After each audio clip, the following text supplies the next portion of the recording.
আসসালামু আলাইকুম। আজ রান্না করছিলাম বিফ কালাভুনা।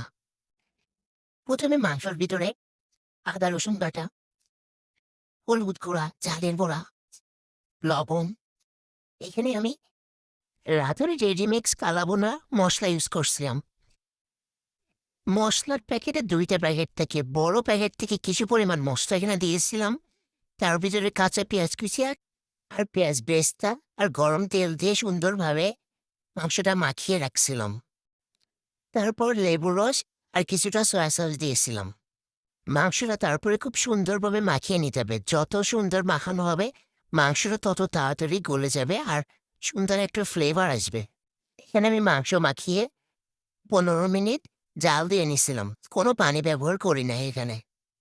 মাংসটা কষিয়ে নেওয়ার পরে গরম পানি দিয়ে আরও ২০ মিনিট কষিয়ে নিছিলাম। যতক্ষণ না মাংসটা সেদ্ধ হবে ততক্ষণ। লাস্ট পর্যায়ে পেঁয়াজ কুচি, আদা, রসুন একটা শুকনো জাল দিয়ে মাংসটা বাগার দিয়ে নিছিলাম।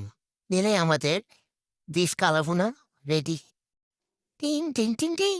দেখে তো অনেক লোভনীয় মনে হচ্ছে। খাইতেও অনেক মজা হয়েছিল। তোমরাও একদিন বানায়ে খাইও।